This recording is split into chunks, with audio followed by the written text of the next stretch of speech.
So my question was, at first I thought it seemed a little bit ambiguous as to exactly what I should be discussing here. Why don't we do big, hairy, audacious ideas like a written constitution in New Zealand? So I thought I'd start a bit literally and break it down a little bit and start with Google, where I guess most of us tend to start with these things, and Google the meaning of audacious for something a little bit more simpler. So more simple. And I sort of decided that risky was probably a good word there. Big, I decided, was a word that stood for itself. Hairy, I had one of those first world problems moments where you Google something entirely innocent and you come back all kinds of atrocious results. But so I changed my Google to meaning of hairy, and that came back with some marginally more appropriate results. So the meaning of hairy was, there were sort of three main ones: covered in hair, which I decided didn't really cover the situation at hand; dangerous, which sort of broadly covered it, but I settled on complicated. So to rephrase the question, why don't we do big, risky, complicated ideas like a written constitution in New Zealand? And thinking a bit more about it, I thought, well, we do have examples of big, risky, complicated ideas right throughout our history. And I'd just like to take a moment to acknowledge all the wonderful historians and commentators in this room right now, the number of whom I'm sure we've all cited in essays and opinions over the years. You're our kind of celebrities. So this is and so going back to the types of big, risky, complicated ideas in our history, we have te tiriti, which was sort of, a decision of a big, risky, complicated idea of many rangatira, of the British powers that were. Then going into the late 19th century, as was already mentioned, we have this big, risky, complicated idea of a woman getting the vote.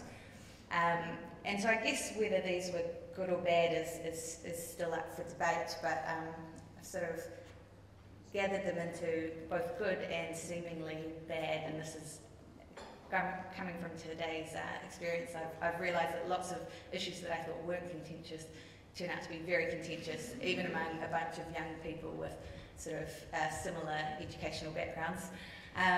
But in terms of, women getting the vote, but of course we've had discussed in the late 19th century lots of terrible decisions as well. The Parihaka example and the decision on the side of the New Zealand Settlements Act and the other legislation which was in response to Parihaka. More recently, in the 70s, we had establishing the Waitangi Tribunal, which was sort of a big, risky, complicated idea. But around a similar time, we had this other big, risky, complicated idea of abolishing superannuation. And even if we can't agree that that was a sort of negative idea, we can at least agree that the way in which it was done was big, risky, and complicated. The following decade, of course, we had the legislation which made us nuclear free, and then we also had selling off state assets. That is round one. And so there's sort of both positives and negatives around similar times of these big, risky, complicated ideas. So, and then in terms of New Zealand adopting, a contentious issue there. In terms of New Zealand adopting a written constitution, I just thought I'd discuss why this is particularly big, risky, and complicated. Big in terms of the scope of the task, the scope of its reach, and the scope of its change, which I think we've, come to grips with, grappled with, is probably more appropriate today. Risky in terms of,